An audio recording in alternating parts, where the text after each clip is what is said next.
G'day, I'm Pete, the Aussie Bush Cop.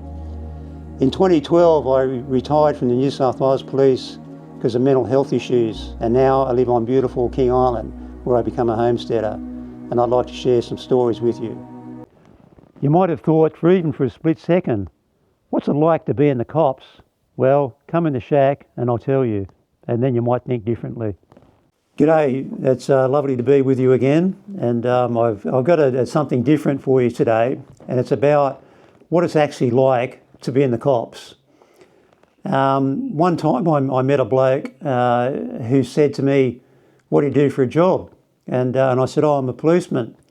And he said, straight away said, "That'd have to be the worst job in the world."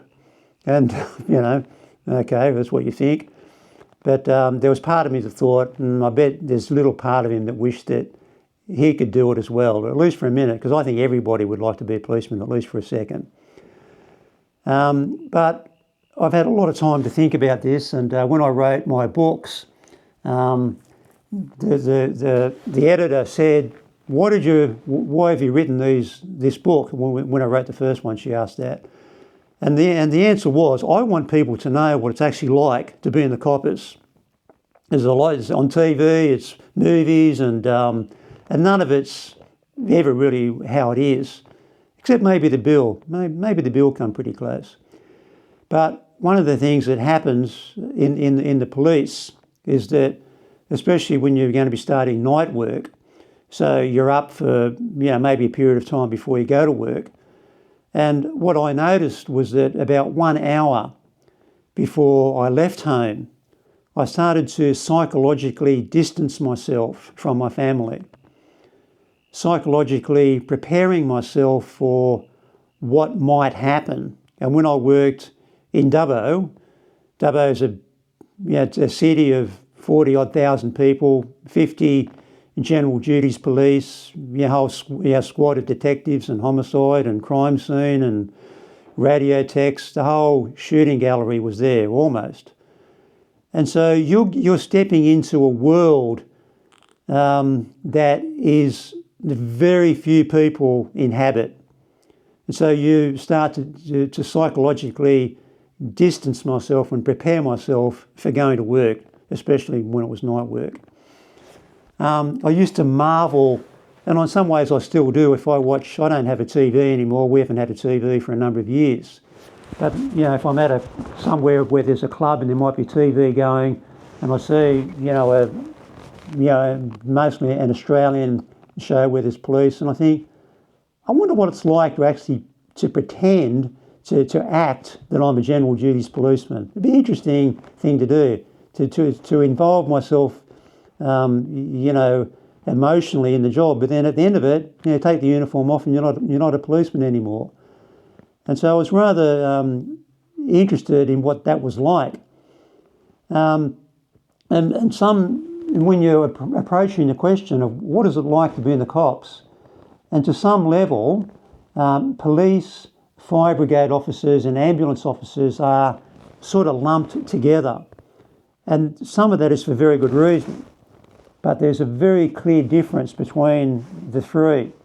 And that is, there's two differences. One is that police are sworn. You swear an oath. Fire brigade officers don't do that, and nor do ambulance officers. Swear an oath to the Queen. Now it would be the King. And the other difference is ambulance officers don't go out driving around looking for sick or injured people.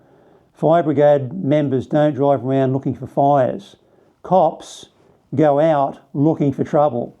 That's part of their job. It's a huge part of general duties policing. Endless patrolling at night and day. There is another difference. There's probably lots of them, but fire brigade members and ambulance officers can actually go to sleep on the job. If you do that in the police, you can be criminally charged for sleeping on the job. Anyway, so the other thing that when I started to have psychological issues, and I was consulting with a hoary old forensic psychiatrist, and he had been in the game for decades and decades and decades. He's quite an elderly man. And he made the point that had never really quite gelled in my mind is that he said police are called upon to shoot their own. So if I was a soldier and engaged in combat, I'm shooting at an enemy, most likely wearing a different uniform. In the police, it's not like that. When police shoot somebody, they are shooting people who look just like them, wearing civilian clothes. And that was one of the things that made me realise that what it's actually like to be in the coppers. You are called upon and trained to shoot members of your own society, and that's a pretty big deal. And when you're when you're on the job, doesn't matter where you are. It could be in the quietest place or the busiest place. There is somewhere in the back of my mind, there was always this clock ticking. And you know that not really a clock ticking, it's like a countdown clock. And it's clicking downwards. It goes from whatever you might start off with, and it's clicking towards zero. And you know when it gets to zero, there's going to be an explosion. Like you might see in a James Bond movie. And that's always was in the back of my mind, because somewhere there is disaster about to happen. And that's just not even just a possibility. In the police, it's likely. And you are going to be the one who's called upon to deal with it. It's quite fascinating. And that causes and brings about a real camaraderie amongst police. And one of the things that about being in the cops is when I worked at Dubbo, we all worked in teams of police. And there was about 4, 5, 6, maybe 7 police working together in each team. And when we would try and get a meal, we'll go to the meal room, or it doesn't matter where we were sitting and having our meal in the police station. Could be in the muster room, could be in the meal room. But become a commonplace practice for if I walked into the meal room and one of my team members was sitting down there and eating their meal, it was quite okay for me to walk up and just take food off their plate.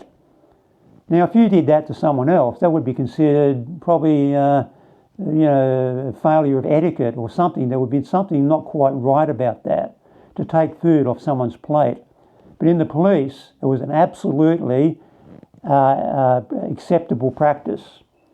And when I thought about it later, when I had time to think about it, it reminded me of the Last Supper, where they all sat down and they broke bread and they ate from the same loaf and they drank from the same cup.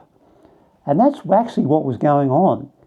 I'm not saying these people were Christian, but that's what was going on. We were breaking bread together. We were eating the same meal because we knew psychologically we were in all of this together.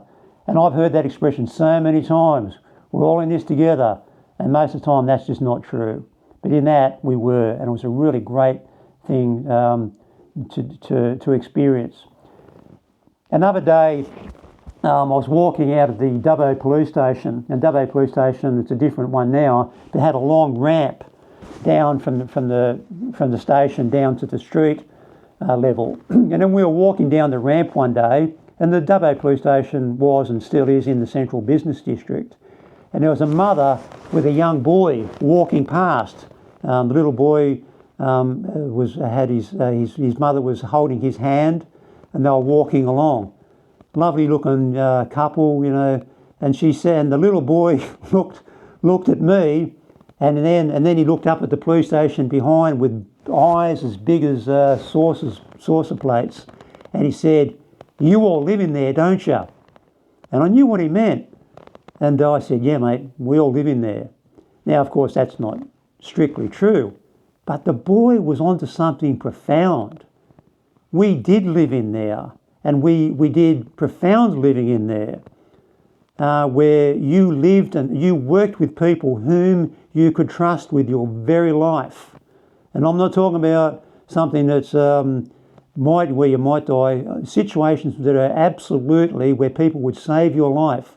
And I know those people would. So when that little kid said, "You all live in there," that's exactly, he was bang on.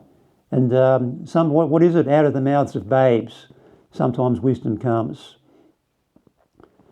And the other thing about what it's like being in the police is that disaster can come out of nowhere, and suddenly the radio sparks to life with two tones of the radio, beep, beep, and you know that's an urgent job coming. And you're going to stop whatever you're doing. Doesn't matter what you're doing, you're going to put the lights and sirens on, you're going to spin the tyres, you're going to run down the ramp from the station to get into the truck, just like Batman used to. And so it become quite a part of, you probably think of, probably part of post-traumatic stress injury, is you were almost always expecting something, some horrid disaster to come out of nowhere. And to tell you what, it often did. So that's what it's like being in the coppers. I'd love to hear your comments and thoughts on it, and maybe, because I know it's a bit different what I've done today, but I'd love to hear what you think about it. Thanks for watching, and see you next time.